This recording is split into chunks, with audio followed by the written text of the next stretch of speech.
ओडिशा में 20 साल की एक छात्रा ने खुद को आग लगा ली और अब उसकी मौत हो चुकी है। 95% जलने के बाद छात्रा भुवनेश्वर के एम्स में 3 दिन तक जिंदगी और मौत के बीच लड़ती रही।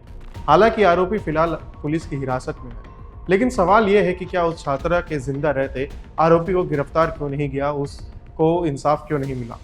आरोपी और कोई नहीं, प्रोफेसर ही है, ऐसा मीडिया रिपोर्ट्स में कहा गया है। उस छात्रा से राष्ट्रपति मुर्मू मिलने पहुंचती हैं और उसका दुख बांटने जाती हैं, लेकिन सवाल यह है कि क्या आज भी हमारे देश में महिलाओं की सुरक्षा क्यों नहीं है, क्यों नहीं समय रहते आरोपी को गिरफ्तार किया गया। इन सब के अलावा पक्ष और विपक्ष के बीच आरोप और प्रत्यारोप का भी दौर चालू हो चुका है। अब यह सवाल है कि क्या यह मुद्दा सियासी खेल बन चुका है।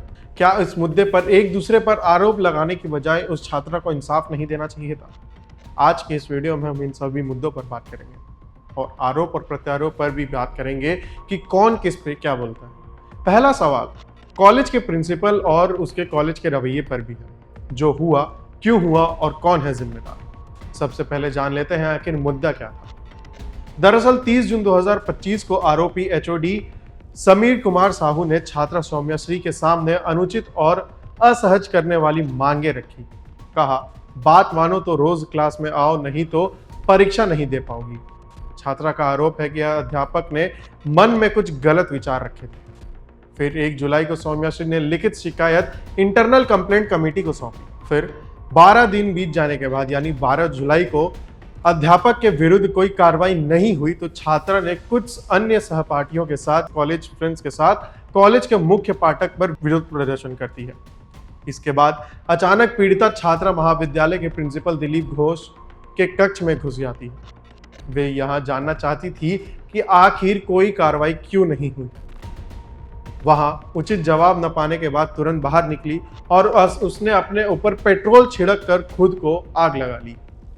उससे बचने के लिए एक अन्य सहयोगी दौड़ा था, लेकिन आग की लपटें इतनी तेज थीं कि देखते ही देखते उस छात्रा का बॉडी 95% जल गया और उसको बचाने के चक्कर में उस छात्र का भी काफी बुरी तरह हाल हो चुका है, काफी बुरी तरह से घायल है वो। उसके बाद 13 जुलाई को राज्य सरकार ने आरोपी एचओडी और महाविद्यालय के प्राचार्य दिलीप घोष को नौकरी से निलंबित कर दिया। वहीं उच्च शिक्षा विभाग से जुड़े 3 सदस्य दल का उक्त घटना की जांच का जिम्मा सौंपा गया। उसके बाद 12 जुलाई से लेकर 14 जुलाई तक छात्रा भुवनेश्वर के एम्स में इलाज के लिए भर्ती करवाया गया। पहले उसे जिला मुख्यालय चिकित्सा में लाया गया, जहां काफी नाजुक हालत के कारण तत्काल बिना किसी समय गवाए उसे एम्स में इलाज के लिए स्थानांतरित कर दिया गया। फिर 14 जुलाई को ओडिशा के राज्यपाल हरि बाबू कंभमपति ने राज्य सरकार से पूरी घटना की रिपोर्ट मांगी थी। इसी 14 जुलाई को भारत की महामहिम यानी प्रेसिडेंट द्रौपदी मुर्मू पीड़िता के देखने के लिए एम्स में गई थी और 14 जुलाई की रात को अचानक 11 बजे से ही एम्स में पुलिस की तैनाती शुरू कर दी गई। रात करीब 11:15 बजे वन विभाग ने मुख्य डॉक्टर से लिखित तौर पर घोषित किया कि छात्रा अब इस दुनिया में नहीं रही। लेकिन उसकी मृत्यु से पहले उसी दिन शाम 4 बजे महाविद्यालय के प्राचार्य यानी प्रिंसिपल दिलीप घोष को सहदेव खुटा की पुलिस ने गिरफ्तार कर लिया। करीब 6 घंटे से ज्यादा समय रखने के बाद उन्हें बालेश्वर जेल भेज दिया गया और उसी दिन विभिन्न राजनीतिक पार्टियों के द्वारा सुबह से ही बालेश्वर के विभिन्न स्थानों पर भारी विरोध प्रदर्शन किया गया था। 15 जुलाई को पीड़िता को एम्स चिकित्सालय में कड़ी सुरक्षा के बीच उसके पैतृक गांव बालेश्वर के बोगराई नामक स्थान पर लाया गया, जहां पर उसके गांव में ही बने शमशान में उसकी अंतिम संस्कार दी गई। ओडिशा के मुख्यमंत्री मोहन चरण मांझी ने पीड़िता के परिवार को 20 लाख रुपए देने की सहायता राशि प्रदान करने की घोषणा भी की है।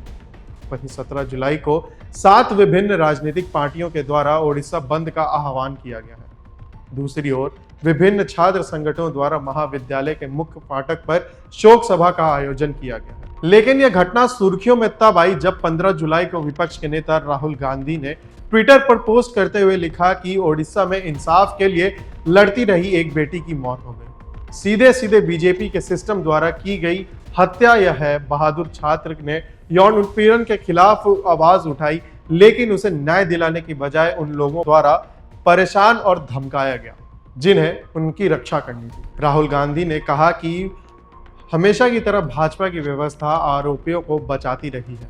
एक मासूम बेटी को खुद को आग लगाने के लिए मजबूर किया गया। यह आत्महत्या नहीं बल्कि व्यवस्था द्वारा एक सुनियोजित हत्या है। राहुल गांधी के इस बयान पर केंद्रीय मंत्री धर्मेंद्र प्रधान ने कहा कि ओडिशा की बेटी से जुड़ी इस दुखद घटना पर राहुल गांधी और कांग्रेस द्वारा की गई घटिया राजनीति बेहद दुर्भाग्यपूर्ण है। प्रधान ने कहा कि गंभीर और संवेदनशील मामला को राजनीतिक हथियार बनाना उसकी ऊंची मानसिकता को दर्शाता है।